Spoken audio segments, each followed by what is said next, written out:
Here's to the finest crew in Starfleet. Engage. Captain Jean-Luc Picard of the USS Enterprise. Captain Jean-Luc Picard of the USS Enterprise. Welcome to The Greatest Generation, The Next Generation. It's a Star Trek podcast by a couple of guys who are just a little bit embarrassed to have a Star Trek podcast. I'm Ben Harrison. I'm Adam Pranica. Ben, I'm going through a nightmare over here in my house. Jeez. But not for me. I feel like I'm experiencing Ben's nightmare. Ooh. Very specifically. I'm trying to think of something that would make me lose my mind that wouldn't make you lose your mind. Exactly. What, you have anything off the top of the dome? Any guesses? This isn't the game segment either. Yeah. I don't know, like too many sandwiches around? Ha! Our ice maker broke. Oh, no! So we've been living an ice-free lifestyle for a couple of weeks now because I have been routinely going through like the manual and the YouTubes about like how to fix a broken ice maker in your refrigerator. And each one of these things has failed until finally I had to order the part, and the part took an amount of time to arrive too, like the brand new ice maker. So I got it, and I installed it over the weekend. Just to give you a peek behind the pod, it's now Tuesday. But the thing is, Ben, you can make new ice, but you can't consume that ice. You got to run 2 full buckets of ice through it before you can consider it good enough to use. So we got this teaser ice in the house that we can't even use for beverages or anything. Or like Ripley loves eating ice. We can't like throw an ice cube on the floor for her to eat. Can't do anything. She doesn't understand. No, she doesn't. No, instead we're just dumping it down the sink. My ice maker has a cleaning cycle that you're supposed to do every so often. And in your fridge or on your countertop? No, this is the countertop pebble ice making machine. Mm-hmm. And occasionally I'll let that clean process get a little stale. Like I'll wait a little too long. And some real schmutz will come out when I finally run it. Yeah, that's gross. You got to stay on top of the schmutz.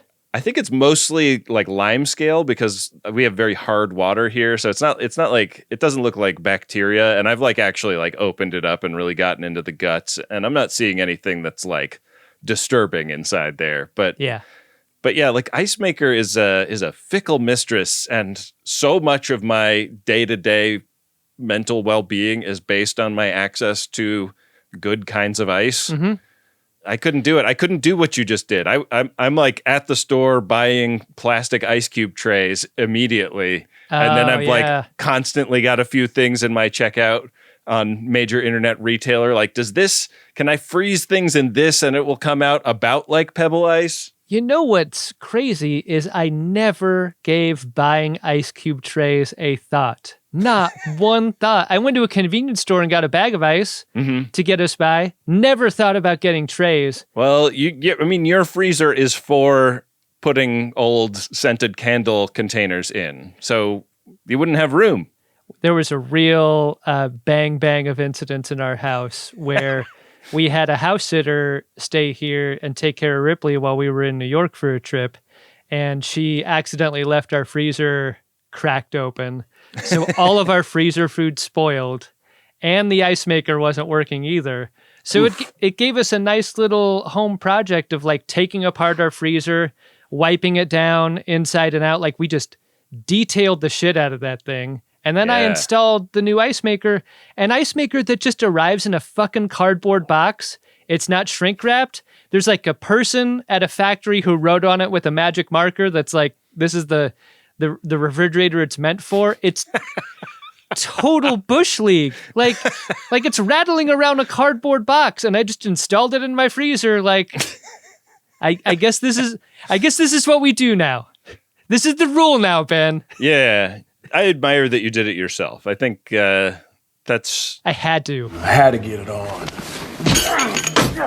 I was going to fuck it up and then call up a repair person. This is my way. I'm always going to try it first. Yeah. I mean, the repair person is good insurance to have. Like, it's good to know that there is a Ukrainian man that will come over to your house tomorrow if this doesn't work out. But I'm looking at the camera right now at any FODs who might think that that's like way out of line to say. I'm going to say, as someone who lives in Los Angeles, every person I've ever had come over to service an appliance or an HVAC or anything else has been from Ukraine. Okay? So Ben knows what he's talking about. Yeah, I only make broad generalizations about ethnic groups that are true. Yep, that's right. Well, Adam, broad generalizations can be made about the Ferengi, but not the key Ferengi in today's episode. Very He's kind true. of cutting against what his culture is all about. Should we get into it? Another classic from season 1 of Star Trek The Next Generation. It is the 9th episode. It is called The Battle. Make it so. Make it so. We're already in the rendezvous at Zendi Sabu because the Ferengi just reached out and said, hey, would love to get together with you guys. And the ships are, flying in parallel, looking great. I got the sense that there was a little bit of tone in Picard's log here, having to do with like they wouldn't ordinarily meet up with the Ferengi. However, Starfleet has ordered us to meet with this ship. Did you get, I think that's a very specific word. If you're ordered to do something, I think what you're trying to say is it's not something you'd be into any other way, right? I think the next line kind of illuminates why he finds this so galling is that they showed up and the Ferengi have basically left them on red. Although we arrived here and made appropriate signals to the Ferengi 3 days ago, they have so far responded only with the message, "Stand by, Enterprise." Does the iPhone still do the 3 dots thing semi-permanently? Like if you send a text, if you type a text but don't send it? There was a time where it could just stay camped on 3 dots. Oh, yeah. Let's try it. I mean, typically if I look at my text thread with you, there is 3 dots coming from you, and I just assume that this is going to be a screed about something I fucked up. Yeah, I've been doing my best to pull those back lately. Okay, I've got a text to you populated but unsent. Are you getting 3 dots? Let me check. Ooh, no 3 dots. What about if I'm just typing? I just started. Not seeing it, but I do see that Adam has notifications silenced, so I wonder if that is part of it, or if maybe interesting. you have to send one and then it gives you 3 dots. That's weird. We might never know. Well, Picard also wants to know about some odd symptoms he's having: fatigue, headache. Dr. Crusher makes house calls, and she takes a couple of readings and orders him to 6-Bay for some tests, but he is saved by the bell. The Ferengi finally get in touch.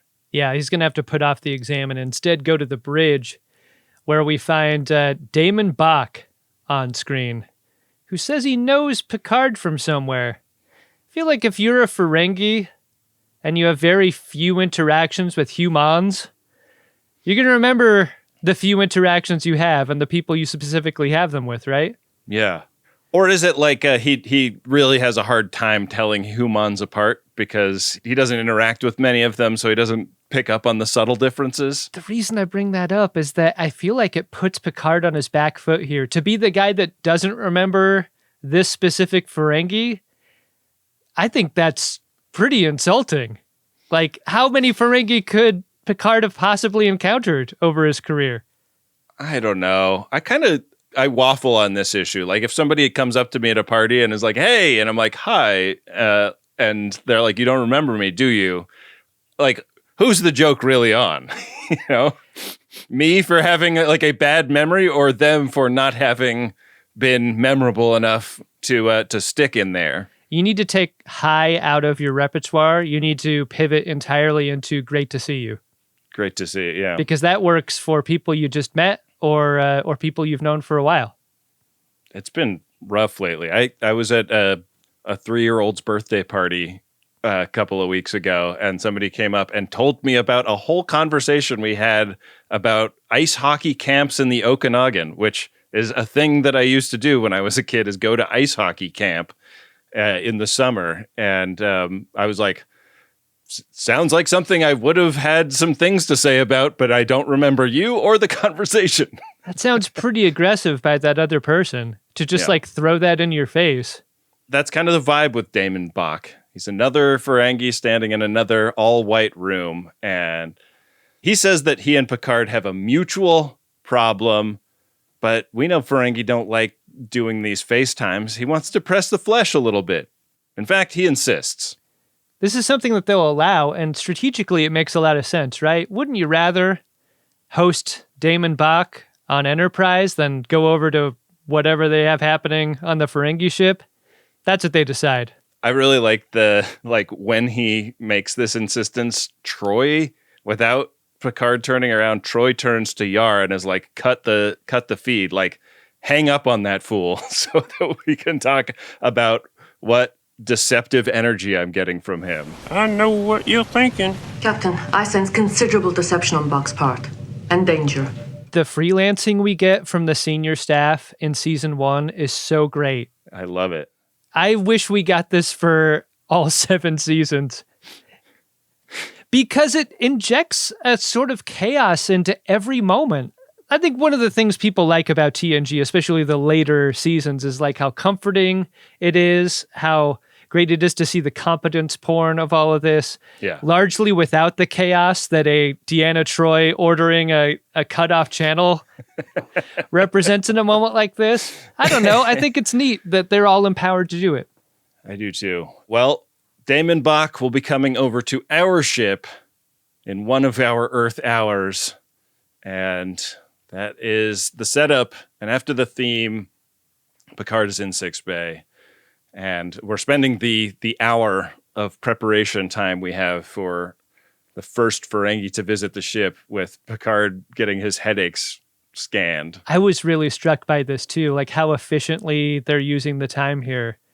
Like instead of reading up on Ferengi or maybe how DaiMon Bok might know him, doing like a security sweep and like making a plan about like how, what corridors he'll be allowed in and stuff. Wouldn't you rather be 100% though? I think I would, so I kind of get it. Yeah. And I love Dr. Crusher just kind of bemusedly talking about, this just isn't really a thing that anybody has to deal with now that we understand the nature of pain. Sure. Everything painful we got a handle on, the common cold, erectile dysfunction, and baldness. Those are all choices now that you can just make. You decide these things. Let me just say, on a couple of those, you've made excellent choices. I'm attracted to bald men. It is interesting how nonspecific she is about the myriad other medical issues that have solutions to them.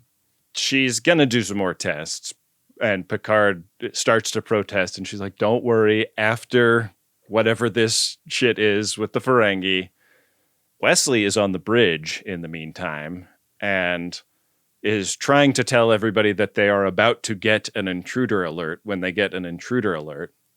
This seemed to me like the confusion I encountered when during and after battles, they're tallying up the casualties. Like casualties I learned fairly recently include those who are just injured and unable to work, not just dead people.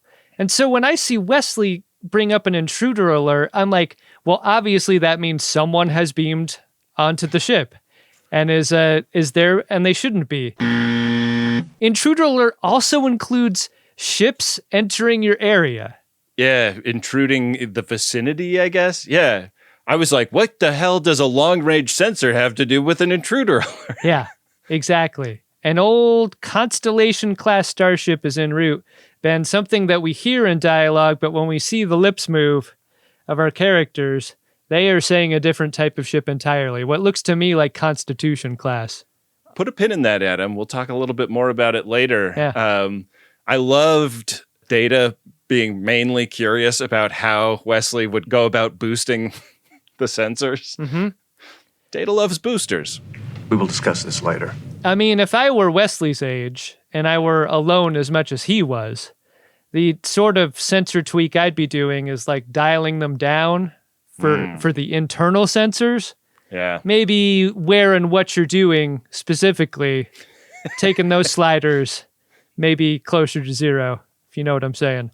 I think I'm picking up what you're putting down. It's a guiding principle with Starfleet base. Now, if you can't find it within yourself to stand up, tell the truth. You don't deserve to wear that uniform. Picard comes onto the bridge, and I mean, when you see this ship and when people start talking about what the correct procedure is, like, you're starting to brace yourself for this being a Wrath of Khan style situation. But Picard gets this splitting headache right in the middle of citing like the same regulations that Saavik would have brought up 100 years earlier. You're really right to bring up the Wrath of Khan thing because of the way it's shot, right? Like the hero ship shot of the front of its sombrero tilted down, you know, entering frame like that always reads as aggressive. And it's because of Wrath of Khan, I think. Yeah. They have time in this prelude to Wrath to scold Wesley for not calling the bridge with this information on the radio. Like, you really took your time walking up here from engineering. That's just you trying to have an excuse to be up here, Wes. Wesley's wearing his newly issued acting ensign uniform, which looks like it's made of remnants from science and command and medical uniform scraps. Yeah. Like, in a way, I knew it was calling out those colors, but it's never looked so scrappy to me as it did this episode. There's a lot scrappy about this episode, and I wonder if they were trying this on for size as a uniform, or if this was supposed to be just another one of his strange sweaters. Because it's knit on the top, right? Like the whole yoke part is sweater material. If I'm acting ensign and I kind of know what track I'm on, I also don't give me all the colors. Give me the one color I'm interested in. Yeah.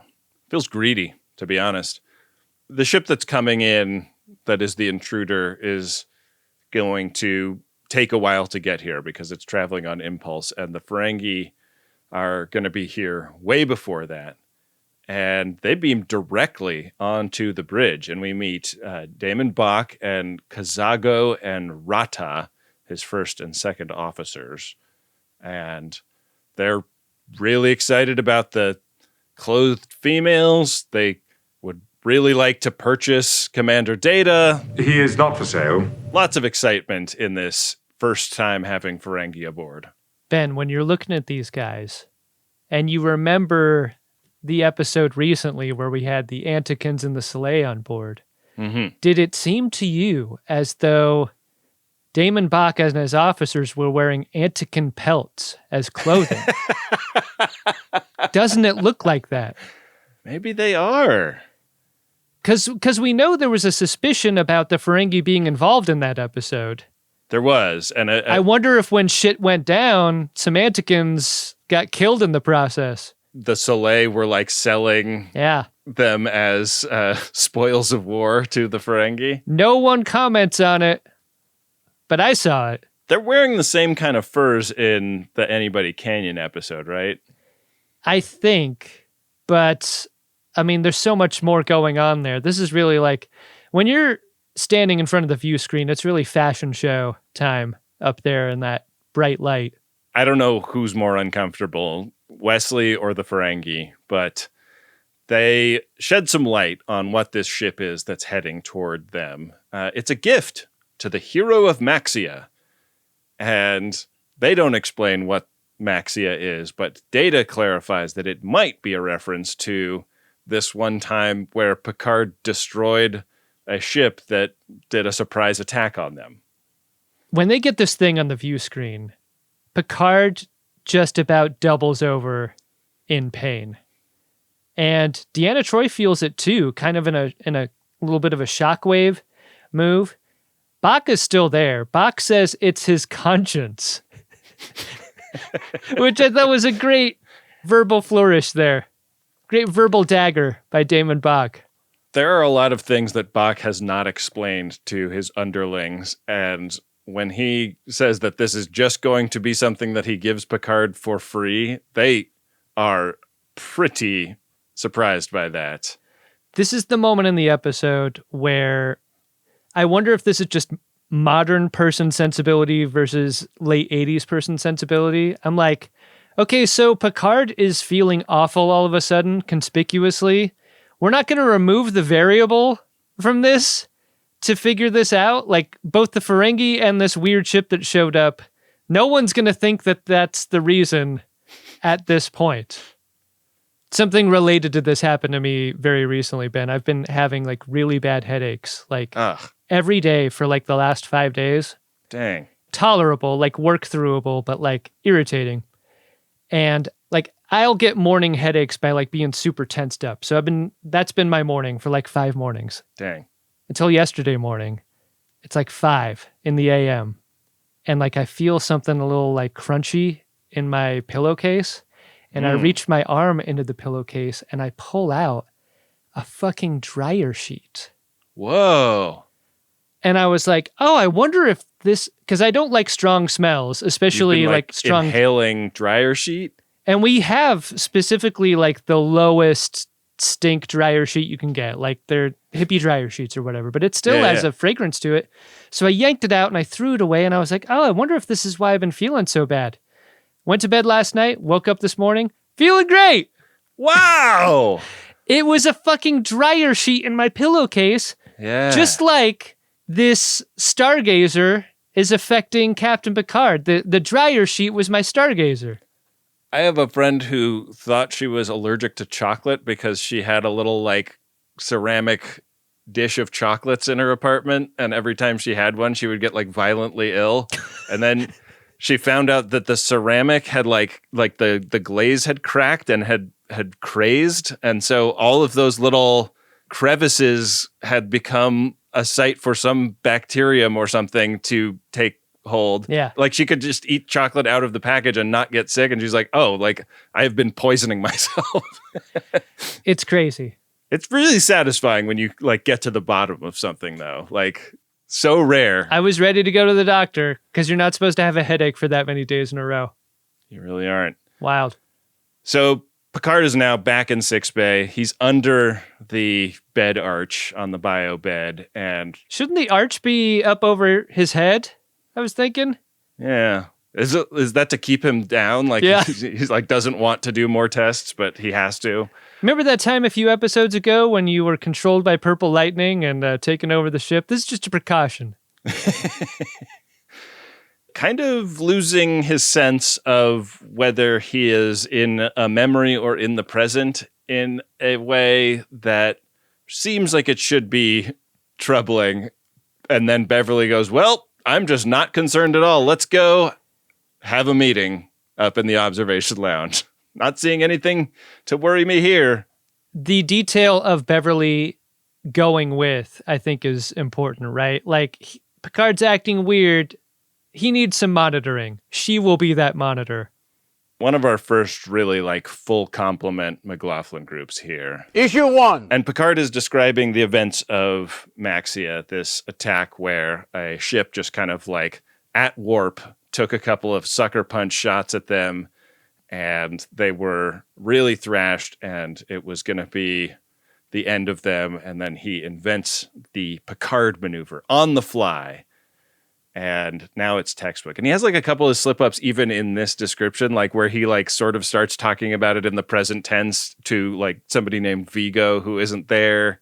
There was a time the Picard maneuver was to occur beneath a waterfall with a certain doctor. Not so impactful, but rhythmic instead. My love is a fever, longing till for that which longer nurseth the disease. You'll have to go again. Make it so. Make it so. Make it so. Make it so. Imagine you're going to warp for a very short distance, maximum warp, we're told. And by doing that, you make your ship appear in 2 places at once. And that's very important when you've got an enemy trying to destroy you. They don't know which one to hit. It's like boxing someone who's become very dizzy. Like which one do you aim for? Like, that's the confusion you're presenting in a situation like this. Good thing this mystery ship fired on the wrong Stargazer. That gave the Stargazer the opening it needed to destroy this mystery ship. But Stargazer was really badly hurt. Like, they had to abandon ship. It was all on fire. They sort of let it drift in space, and bailed into a shuttlecraft that they stayed on for weeks until rescue. Can you imagine what it smelled like when they opened those shuttlecraft? Pretty bad, I think. Ugh. So Data is like kind of... All right, we've all read the textbook at the Academy, right? Can we get back to the subject of the meeting? The question is, like, are we actually going to accept this gift? Seems weird. It seems like this guy's really got some kind of axe to grind, and we're not quite sure what it is. I wish someone in the McLaughlin group was like, how is there any question? It's an entire starship. Yes, we're accepting it. I want to go over to her. I understand, sir. Riker wants to make sure it's safe. Beverly wants to make sure Picard is sane. Meeting adjourned. And we go over to the bridge of the Stargazer, where Yar and Data enter. And Geordi, this is like the Starship Carfax team that you want to check out a ship before you take possession of it, right? Yeah. Make sure the dedication plate has the correct VIN number on it. Starfleet Registry NCC 2893. Boy, that's how you know right away if the numbers don't match. That's going to be a pass from me, dog. Yeah. They, want to see if the odometer has a plausible number on it. It doesn't look tampered with. They've got power. Like there are emergency backup cells that still work amazingly. Which is important because we're getting the Rob Bowman light treatment here. All of the vibes on this ship are just great, I think, because of the choices he makes as director. Worf walks in and he's like, rest of the ship is clear. He appears to emerge from what looks like a turbo lift, right? It looks like it's. I think Geordi also came out of there. That's what I think is weird. It looks ruined, right? Like when the door opens, like it doesn't look like it's a good turbo lift that is in good shape. Yeah. I mean, but like Geordi is psyched. He's having so much fun looking at this old ship. I'm cool with gendering ships and cars and stuff. I find that kind of charming in its way, but the way that Geordi says it here, the whole like, God, I read about this ship in the Academy, but I never thought I myself would be on her like this. Did not enjoy that description by Geordi. Well, Picard and Crusher beam over and he clams up. He's not going to talk about her like that in front of him. No. Good thing Beverly comes to keep an eye on him. Yeah.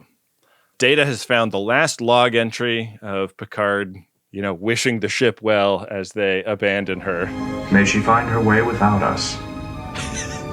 Apparently she did, sir. How funny was this unintentionally? Like, Ben, put yourself in the moment of abandoning ship. Fire is everywhere. A red alert klaxons going off, deafeningly. Dirt being strewn all over the seat bottoms, as we've seen. Rocks coming from the ceiling.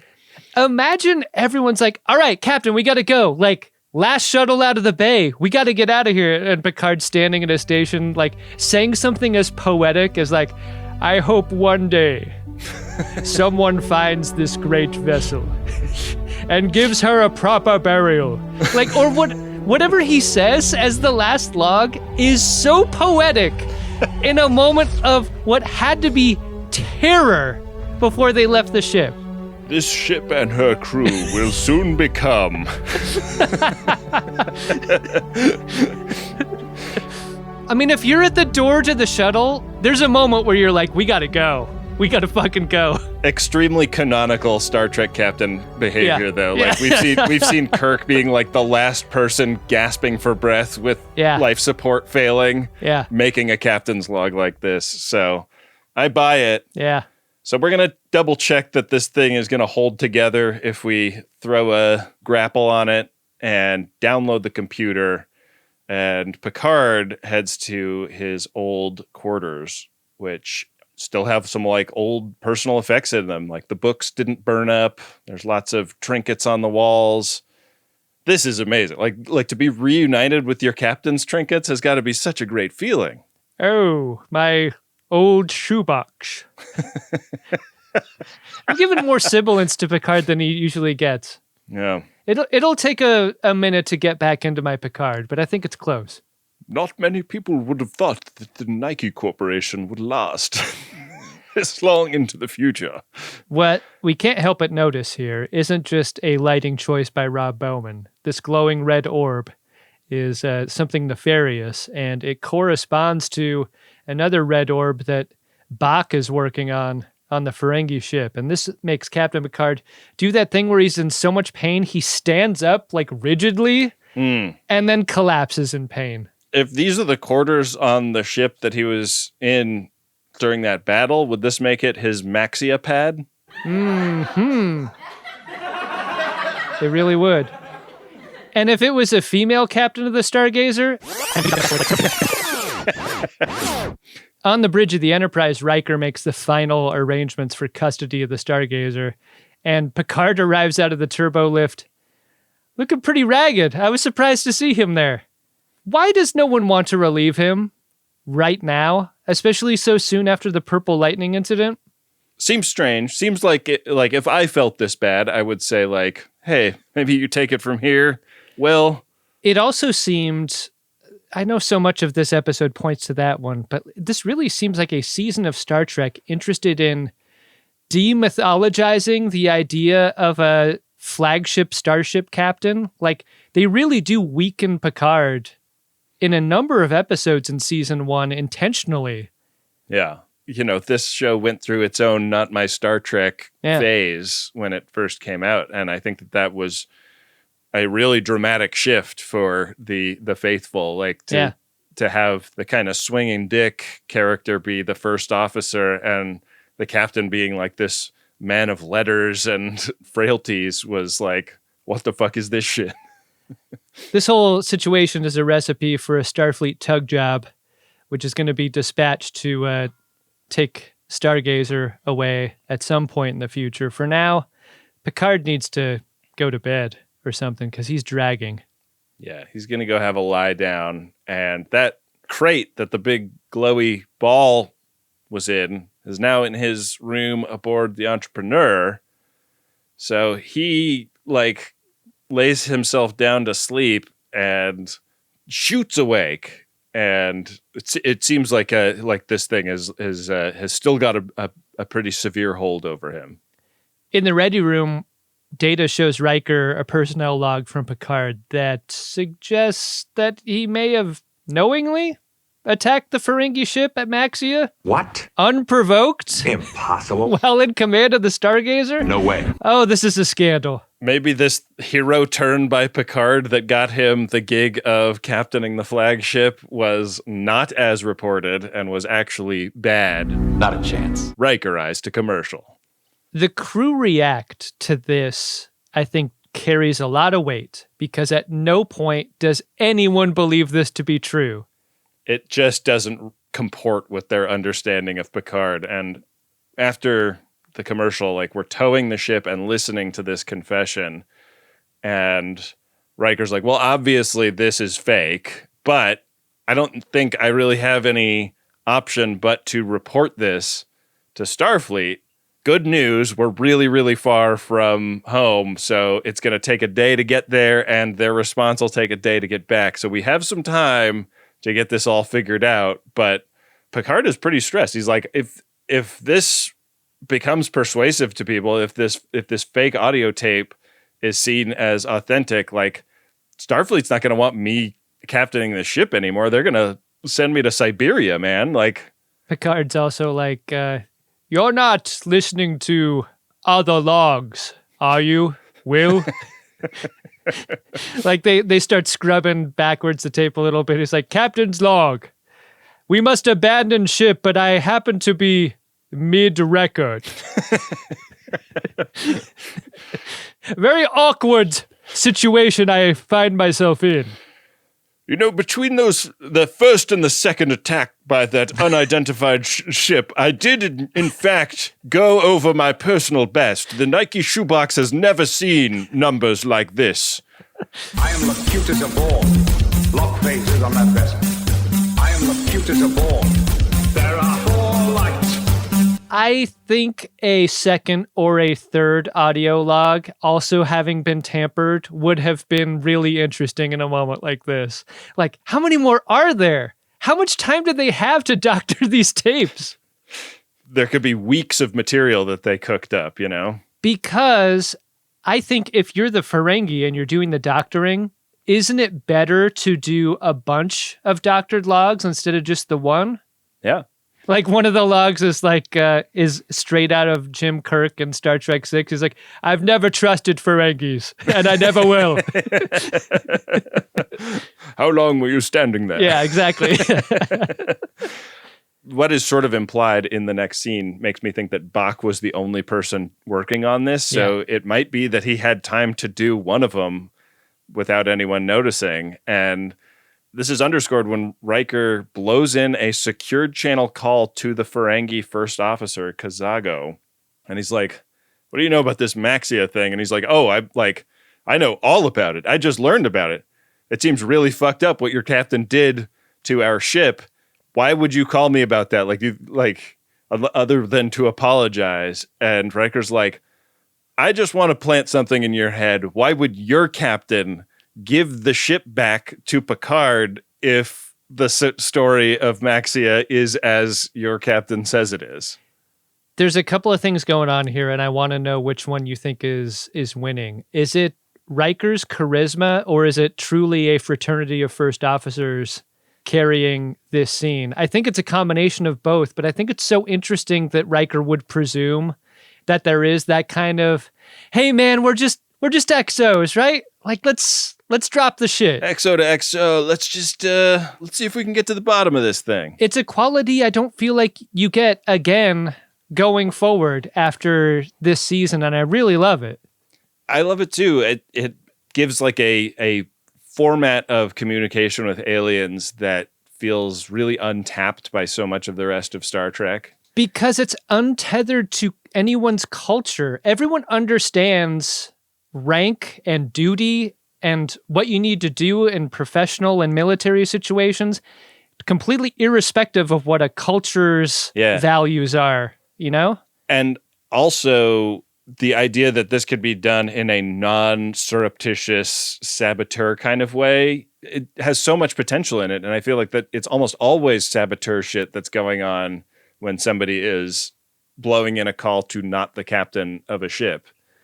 For now, though, Kazago's like insulted that their gift is being treated so ungratefully and basically hangs up the FaceTime on Riker. Crusher is in Picard's apartment again and still hasn't gotten to the bottom of these headaches, which are really flaring up. And man, I was like, we should all be so lucky to get as much pleasure and satisfaction from our work as Bok does from using his Boksketball. I mean, it should be illegal to have this much fun without making a profit, you know? I think Patrick Stewart's doing great work with his performance here. The look of someone with a headache feels very specific and feels very real in this episode. There is this suggestion, like, does the Stargazer and like the memories and stuff have something to do with the headaches? And he's like, no, because I was getting them before the Stargazer showed up, so I don't think that's possible. Yeah. And he's also starting to lose his confidence in his own sense of what is and isn't real. Like, was I out of my mind then and I like actually did the thing that they accused me of and I like misremember it, or am I out of my mind now and I misremember it because of that? Like, how do you know if you've lost the plot or not? Rob Bowman does point of view here where we see Beverly look at Picard and then we see Picard look at Beverly, but it's just a shoebox where she's sitting. And, you know, not a shoebox that's in good shape. No. Dr. Crusher can only shoot him up with sedatives at this point to help him sleep, and then physically tucks him into bed before putting a couple clip show devices on his forehead. This is one of those scenes, and we get a couple of them, where Picard's face is extremely close up to the camera in bed. And I want to call attention to how unique this composition is. I feel like bald actors are not often shot from above like this. And it is unique and interesting to find an actor willing to participate in a shot block like this, I think. One of my favorite close-ups of Piece 2 I can remember seeing. It is such a cool shot. Yeah. And we have another one of these little senior staff meetings where Data is telling Geordi and Riker about how he's definitely one of the two versions of the logs from the Stargazer is a forgery. Either the one that Picard is a hero in or the one that he's a villain in. Couldn't say which is a forgery, but definitely one of them is. The absolute worst time to be walking in is when Picard chooses to walk into the middle of this meeting. And he is strutting. He feels great. What a restful night. He's got that Kaczynski strut, doesn't he? He's got the no dryer sheet in my pillowcase strut. Yeah, for real. He basically dismisses everyone from this meeting. Once everyone's dismissed, Picard tells Riker to release the Stargazer from the tractor beam, and Riker's like, why would we do that? And Picard's like, well, because obviously now that the Stargazer has inertia, it doesn't need us to drag it along. Let's just let it float. Riker does not ask any questions. He just leaves and goes and does this. After the purple lightning, you got to ask a couple of follow-ups. You know, it's only right. It's a private situation. You're not like undermining his command in this moment. Yeah. Speaking of undermining the senior ranks, Crusher and Troy are in the 6 bay talking through this weird mental situation that's going on with the captain. And Wesley interrupts. He has found something similar to the brainwave patterns that they've been studying coming out of Picard with his sensor experimentations coming out of the Ferengi ship. This is an epiphany to Dr. Beverly and also Troy. And it is also the second scene in this episode where Wesley Crusher has just been off doing his own shit and bringing new information to light for the senior staff that they are initially resistant to wanting to hear, but after hearing it are like, oh yeah, good job, Wes. Attaboy. I mean, it's a thing that I'm really noticing in season 1 is like how much they are thinking about the off-screen lives of these characters.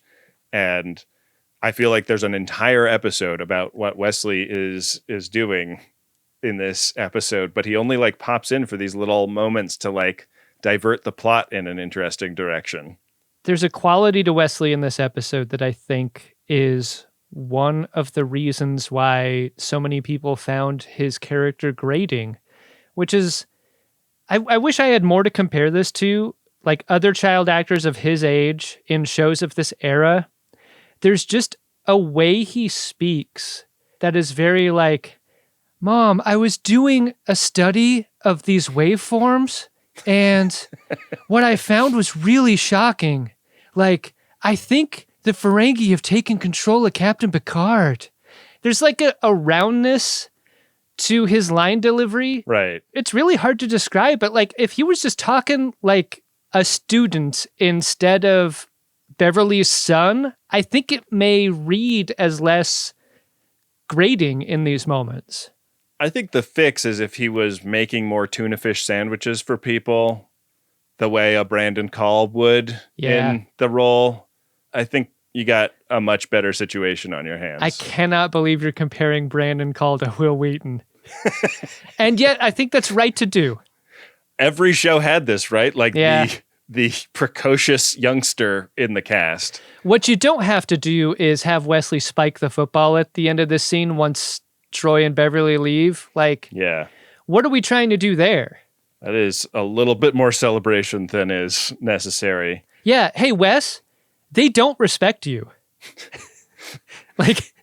like they weren't ready to believe you and they're taking credit for your information here. So maybe keep that in mind before you celebrate. Adults.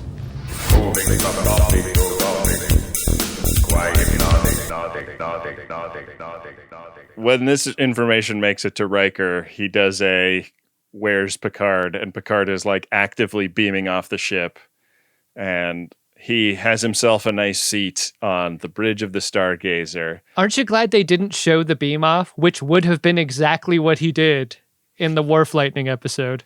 Yeah. He meets Bok. Bok's there with his Boksketball. We throw the shields up, and we start zapping that chrome dome. He's playing Boksketball. He's playing Boksketball. I love Boksketball. It's my favorite sport. I love the way they make you have headaches up and down the court. There's a part of the story that we don't see, which is a corresponding Bok beam over from the Ferengi ship. Like, Who cares about him being gone over there? Not many people, it seems. Geordi and Data find the other one, the mini edition that was in his quarters. The Papa Shot Boksketball. Yeah. Baka Shot? Is that better? I think Baka Shot, yeah. Okay. Bok is just like, this is the culmination of 9 years of work, and he reveals why this is what he has done, like why he spent his life savings doing this. His son was the DaiMon of that ship, and Picard deserves everything he's getting. You murdered my only son. Your son. This is Omerta. This is rewenge. What does it mean? I really like the idea of revenge being financially expensive, like financially prohibitive to him. Mm-hmm. Yeah. Before you go on a journey of revenge, dig a grave for the person you're going to kill and another where you can bury all the money that it will cost. Absolutely. You said it. Pretty creepy when Stargazer is now moving under its own power and then goes out and does that turnaround thing in front of Enterprise. Really good, like another moment that really made me think about Wrath of Khan in a great way, like in a way that didn't feel like it was just like fan service or like ringing a Star Trek bell for the sake of ringing it, you know? Star Trek Picard did that in season 3 also. When a ship looks angry and menacing, this is the move that it makes. Riker wants to know, like, what can this thing do? So they go over what the armaments and capabilities are. It's such a great question because this thing looks like a piece of shit compared to Enterprise D. It really doesn't seem like it's a threat. Right, like the Reliant versus the movie refit ship felt like a fairly even match. Yeah. This, not so much. They also just have the ball that they found on the bridge, and Geordi is like visoring it. Like, oh yeah, there's like a bunch of circuits in there. Don't take it near the warp core. Don't take it on the bridge would be maybe my suggestion. I'm surprised you didn't call this out, Ben, but like the fact that the only black actor in the cast is the one made to mess around with the Boksketball is like, come on, guys. Yeah, why does he pass it to Worf and then Worf slam dunks it into a like since when is there a over the driveway hoop up there behind the science station? What's great about shooting hoops on the bridge is like there's an automatic ball return. It just goes around the side of the horseshoe back to the free throw line. It's an unfortunate artifact of the age that this show was made in. Very true. Yeah. Kazago picks up the phone and Riker's like, hey, hold on. Hey, Worf, can you throw that over here? He's like, hey, Kazago, do you know what this thing is? And he's like, that's device forbidden. It's a thought maker. He's like, God damn, those things are expensive too. I've never seen one in real life. That's wild. If your captain owns one of those, he's going to have a lot to answer for. For real. That is illicit material. Picard gets on the phone now, and he is warning them off, urging them not to attack. He raises shields and gets ready, and we learn that he's arming torpedoes. He's got the ghosts of his old crew people around him to help.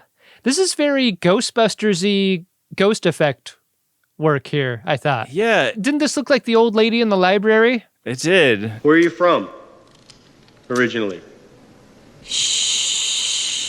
It's kind of a midpoint between that and Force Ghost. Yeah. And it's interesting because there's like some camera movement. I read that they shot this all on Steadicam and they shot each of these actors individually and then put them all together in the scene. Cool. And they tried to make the camera move to like have the tracking not be perfect so that it would feel creepy and weird. It does. It does feel like that. This was Bowman just trying shit, and this worked for me. It's one of the things that makes him my favorite early season TNG director. Really interesting choices.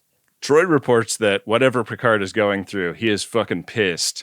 And Riker's like, okay, I think what we need to do right now is figure out how to repel the Picard maneuver. Data, why don't you get on that? Beverly's like, I have an idea. And then she's like, that's not what we're talking about, is it? Okay. Riker turns around and you see his POV and she looks like a Nike shoe box. Yeah. Yeah. So Kazago calls back up with just like tons of phone calls here in the climactic moments of this episode. And he's like, hey, I don't know what you guys are doing with your balls or whatever. I don't really want to be involved. You should just know we're all really pissed at DaiMon Bok because we didn't make any money on this trip. And he has been relieved of command. This is good news, but not the news they need right now, because the threat from the Picard maneuver is very present. The plan they devised to defend against it is to use the tractor beam to snare the second Stargazer that appears. Yeah, and like anticipate where it's going to be based on like the compression of trace gases in interstellar space. And I think there's something in dialogue about like sort of aiming it in a way that even if it does fire, it'll miss the Enterprise if it does. Yeah, it feels good enough for Riker, so he tries to explain to Picard what's going on. He describes the Boksketball as a silver sphere. Yeah, we're going to need to loop that dialogue, guys. That is not the primary descriptor I would use for that. No, it's like describing a basketball as a black sphere. Right. Because of the black lines in it. Yeah, that's detail, not the main course. Riker gets on the FaceTime to tell him, like, you got to shoot the red ball, man. Shoot it with your phaser that I know you have, right? You wouldn't have just beamed over without a phaser, would you? Of course he has a phaser. Yeah. One of the little guys. There is a 30-second reverse shot sequence of Picard kind of figuring it out. Like, ball, Picard, ball, Picard, ball, Picard. And then we finally get a stunt guy flying toward the camera, which is another really interesting choice. It is a really scary looking explosion too. Like that guy is danger close and flying toward the camera in such a fun way. Yeah, we got to see the Picard maneuver. I love that they like do the old style warp lines from the movies. So good. So pure. Picard comes to disoriented and doesn't know where he is. And they catch him up real quickly. And he's like, okay, like, are we kicking Bok's ass? Like, what's going on? Beverly, do you know what else comes with the old warp lines? Me. Let's see if you can anticipate where it's going based on compression of trace gases. You could say my ropes are TOS era. No profit in rewenge. No. Our final shot is of towing the Stargazer home. And that's our episode. This is becoming a speech. You're the captain, sir. You're entitled.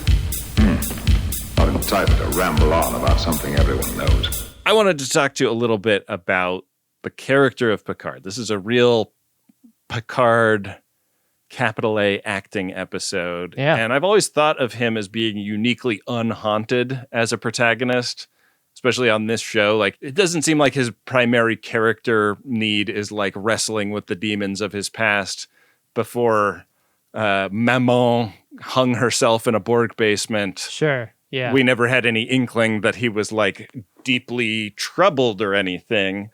But the way Picard experiences the Stargazer, like there's obviously the thought maker playing a huge role in this, but like this is very much what PTSD is described as, is like your amygdala is treating the triggering event as being exactly the same as the traumatic event that caused it.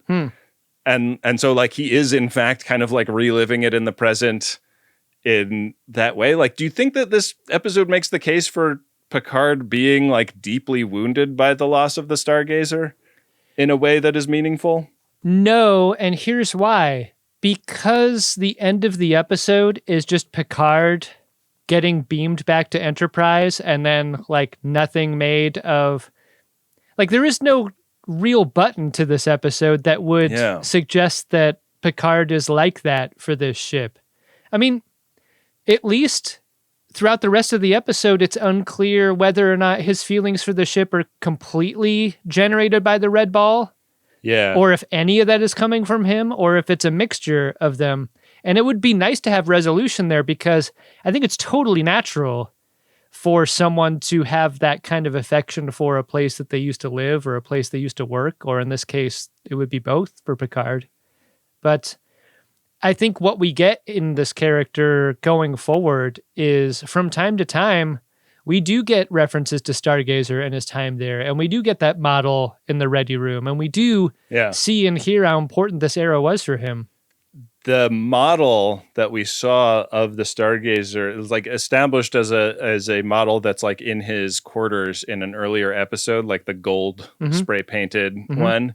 And that is a kit bash of the off the shelf plastic make it at home model of the Enterprise refit for the movies and like Gundam kits. That's so cool. Yeah. And then they made the 4-foot shooting model of the Stargazer based on that. And I'll tell you a little bit more trivia about that after the P1s, and we'll also play a game. But for now, why don't we get into the Priority 1 inbox?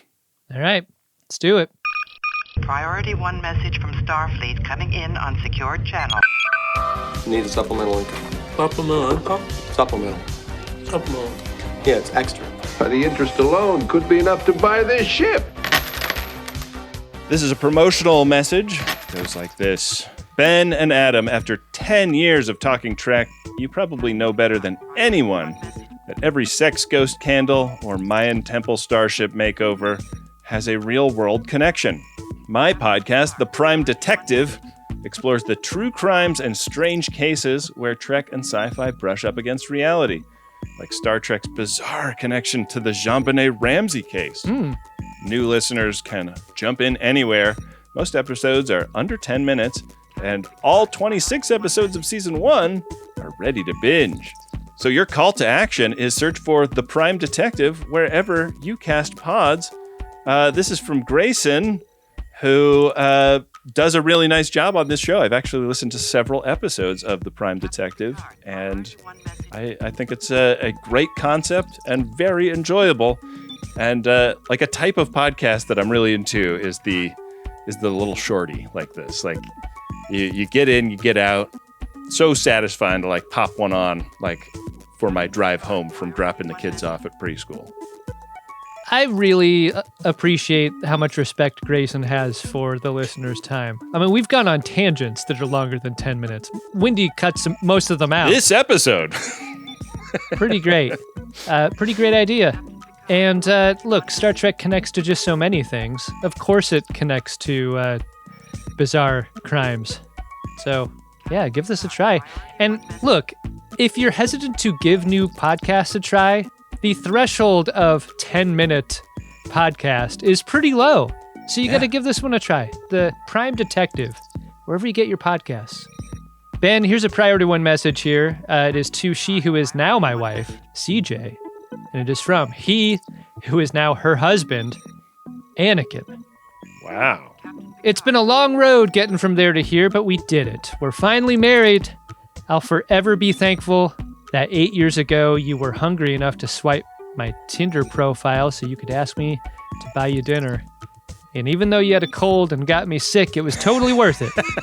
Being with you has been wonderful, and you've helped me grow and do things I wouldn't have bothered to try if you weren't around, including Star Trek.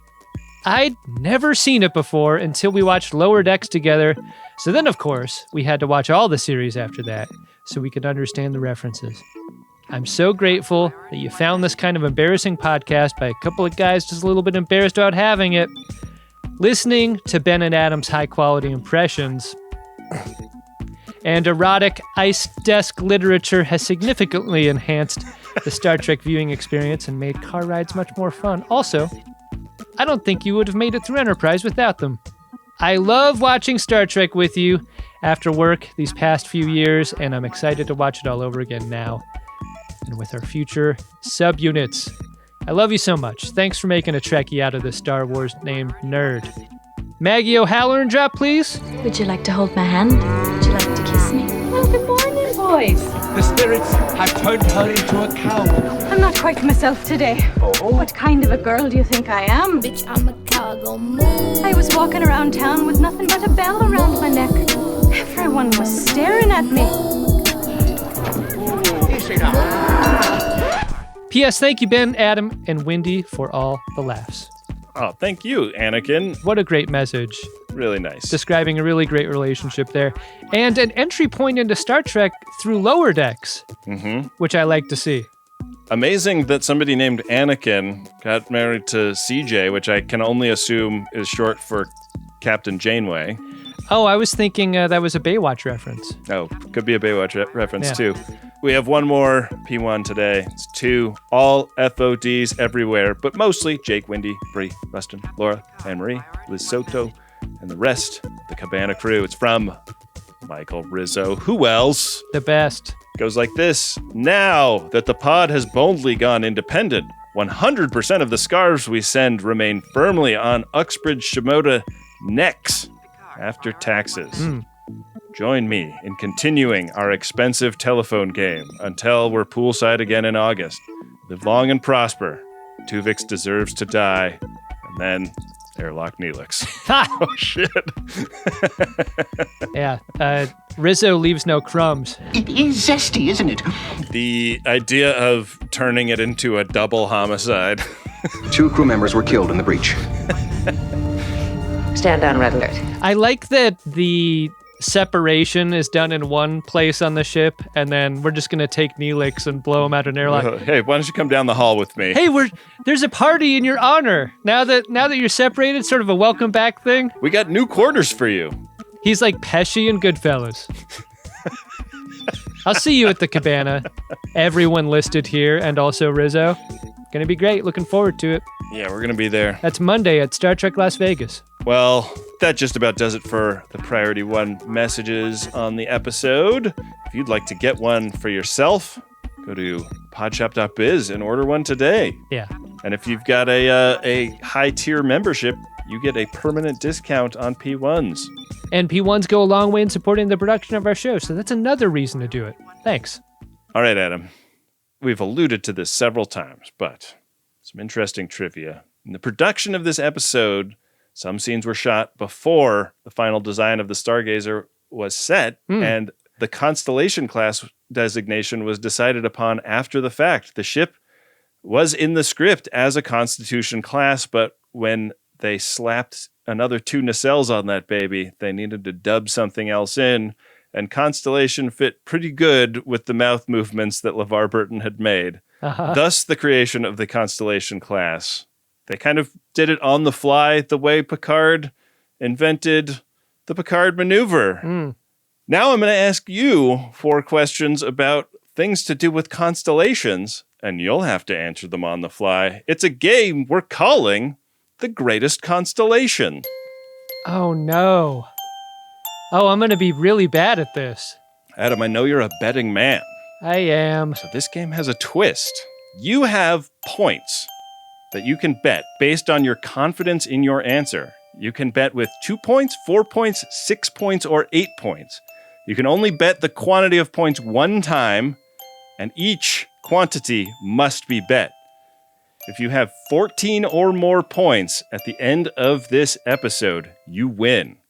Oh my God, that means I must get a 6 or an 8 point answer correct at least. You save your 8 for your high confidence answer. Are these questions going to increase in difficulty, or is it all over the place? You'll just have to wait and see. Fuck!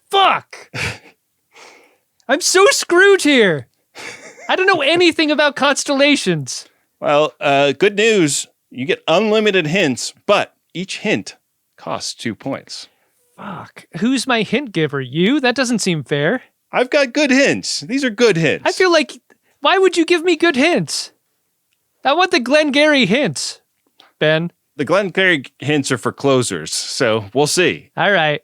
Here's the stakes. If you win, I will introduce you as the star of the show, as in The Greatest Generation, starring Adam Pranica, for the next 4 times I host. What the fuck? But if you fail to cross that 14-point threshold, that appellation goes to me for your next 4 episodes. This is extremely high stakes. These are the sort of stakes that I love. Okay. You're going to feel it. Fuck. Oh, man. Question 1. The constellation known as the Big Dipper is useful in locating which star vital to celestial navigation? I'm going to make this 8 points. Okay. And I'm going to say the North Star. You are correct. Okay. Right off the bat, tagging that 8 points. That is the beginning and the end of what I know about stars. Question 2. Orion Pictures, named after the Hunter constellation, is a subsidiary of Amazon now. But before, when they were good, they had a history of big wins, including 4 films that won Best Picture Oscars. Name one of them. Orion. You can picture the logo, right? Oh, absolutely. It's one of the great logos. It's one of the great logos. Can you give me the years of the... give me a hint. Oh, and each hint costs 2 points. Yes. Okay, give me a hint. All right. One of these films has a famous lotion scene. Okay, so we're back down to 6 points. You have 6 points. I'm now going to bet 6 points. Okay. And I'm going to say Silence of the Lambs. You are correct. You have 12 points on the board, Adam. You're getting real close. This is a well-made game. I like this. Question 3. There was a Constellation class of U.S. Navy frigates based on a design used by both the French and Italian navies. Construction of ships in this class was canceled by which presidential administration? I'm going to need another hint for 2 points. Okay. This president served 2 non-consecutive terms. I mean, I'm thinking... Okay, so I need to say... You got to place your bet before you tell me your answer. So we're at 10 points now. If I say 4, does that get me the win? It would get you the win, but you still have to answer question 4 correct. I guess, you could technically not answer question 4 and be fine. But. Okay, let's go 4, and let's say the current occupant of the office. That is correct. Congratulations, Adam. You have put 14 points on the board. You are the star of The Greatest Generation. For bragging rights, do you want to hear question 4? Absolutely. The Zodiac is a series of constellations associated with the ecliptic coordinate system in astronomy and the horoscope in astrology. It's also the namesake of the notorious Zodiac Killer, who is currently a U.S. senator. Which senator is the Zodiac Killer? There are so many to choose from, but I think you're talking about Ted Cruz, right? That is correct. Yeah, Ted Cruz is the Zodiac Killer. 16 points. Allegedly. Congratulations, Adam. You are the star of The Greatest Generation. Really fun game. A game that really made me panic initially. Good questions.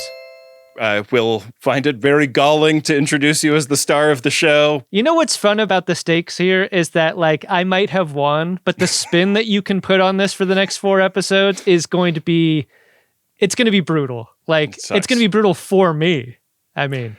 No one came out a winner in some ways today. Yeah, that's great. Looking forward to next week and hearing that. Always a winner are the friends of DeSoto, who we really appreciate making this show possible. Thanks for listening.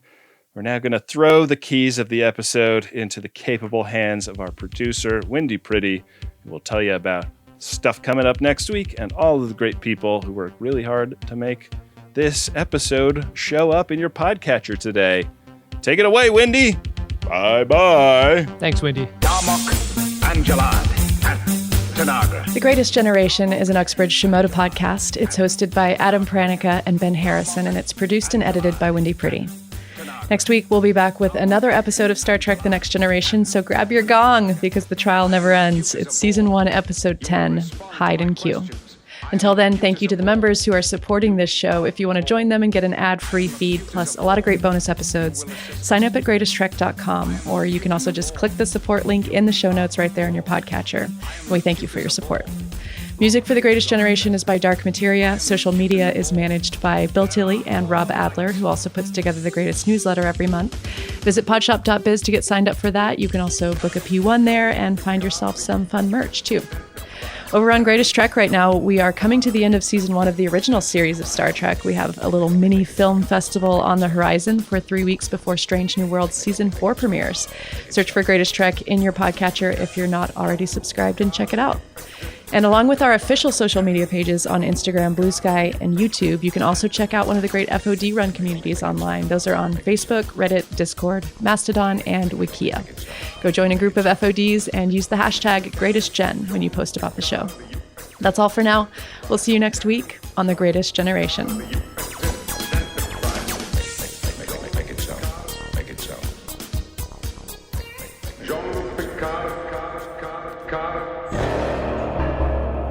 Uxbridge. Shimoda.